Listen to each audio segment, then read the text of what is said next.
আল্লাহ রাব্বুল আলামিন বলেন কোরআনুল কারীমের সূরাতুল হুজুরাতের 15 নম্বর আয়াতে আল্লাহ রাব্বুল আলামিন বলতেছেন ইন্নামাল মুমিনুনাল্লাযীনা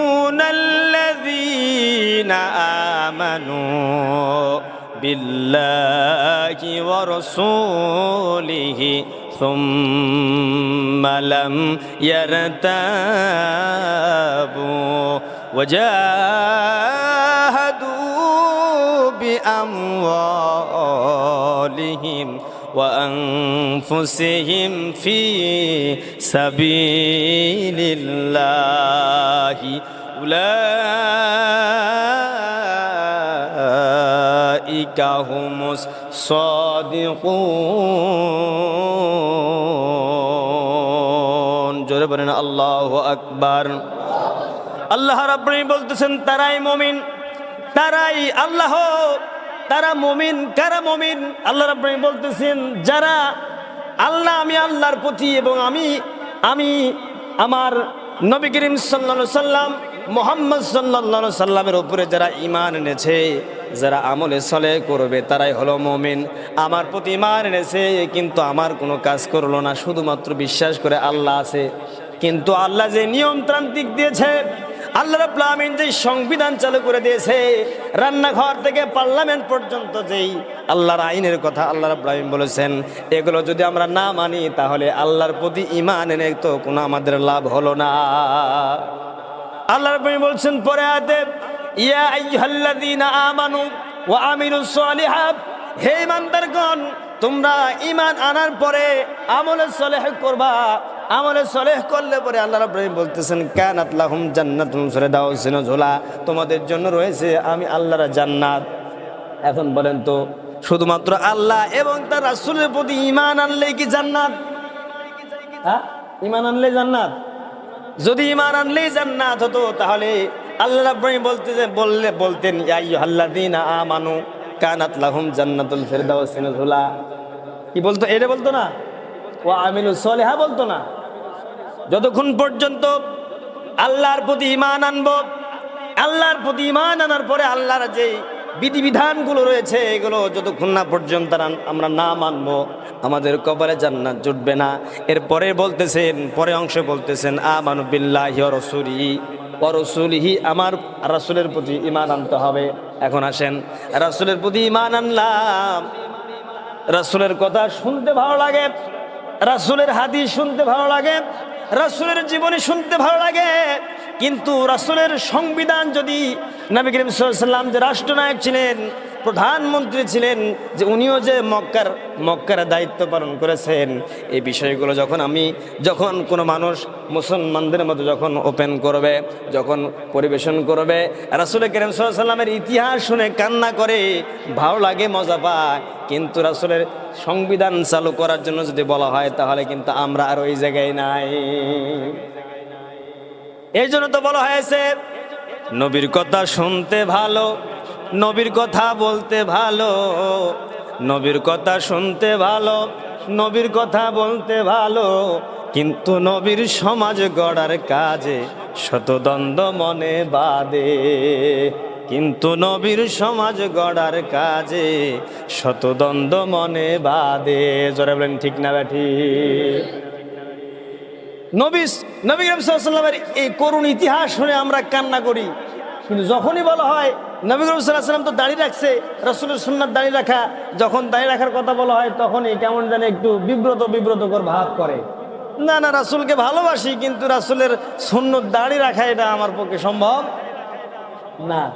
এর জন্য আল্লাহ রাব্বুল আলামিন আজ থেকে 1000 বছর আগে বলেছেন আমার প্রতি ঈমান আনার পরে আমার রাসূলের প্রতি ঈমান আনতে হবে, বিল্লাহি ওয়া রাসূলিহি, আমার রাসূলের প্রতি ঈমান আনতে হবে। এই বলেই ক্ষান্ত হয় না। আল্লাহ রাব্বুল আলামিন বলতেছেন ইয়ারতাবু ওয়াজাহাদু বি আমওয়ালিহিম, আল্লাহ রাব্বুল আলামিন বলতেছেন আমার রাস্তায় জীবন দিতে হবে এবং জিহাদ করতে হবে। বলেন সুবহানাল্লাহ।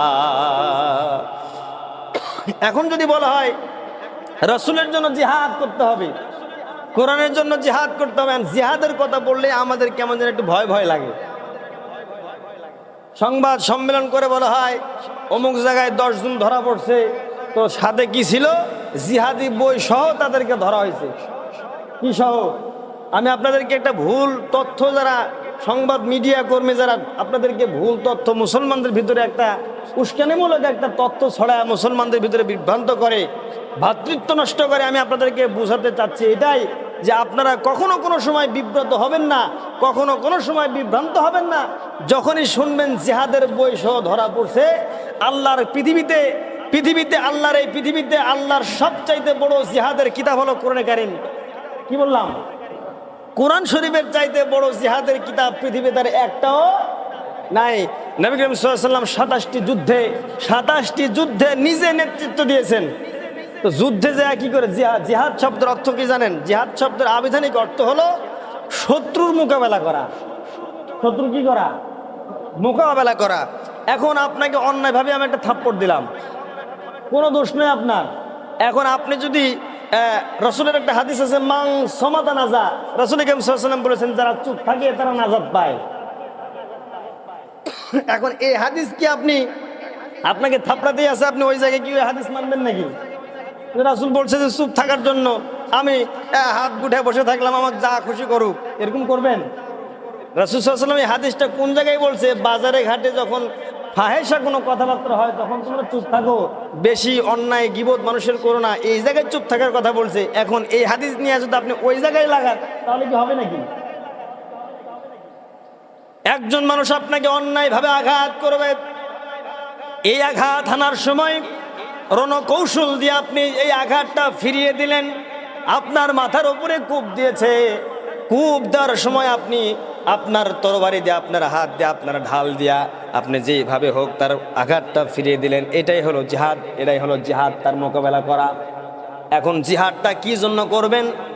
জমিনে মারামারি লাগছেন, এখানে আপনি জিহাদ করতেছেন, হবে না। ভাইয়ে ভাইয়ে দ্বন্দ্ব লাগছেন, এই জায়গায় যদি আপনি মনে করেন ভাই আমার জমি নিয়ে নিছে, এখানে জিহাদ করতে হবে। আর রাসূল সাল্লাল্লাহু আলাইহি ওয়াসাল্লাম জিহাদের সময় বলছে প্রতিপক্ষকে ঘায়েল করো। অন্যায়ভাবে জমি লেনদেন করার সময় আপনি জিহাদ ঘোষণা করলে হবে না। এখন আসেন, জিহাদ কার ইন্ধনে, কার কথা শুনে জিহাদের নামা, জিহাদের যাওয়া বৈধ? এখন আসেন, আল্লাহ রাব্বুল আলামিন বলছেন পৃথিবীতে যে সরকারটা বৈধ সরকার, কি সরকার?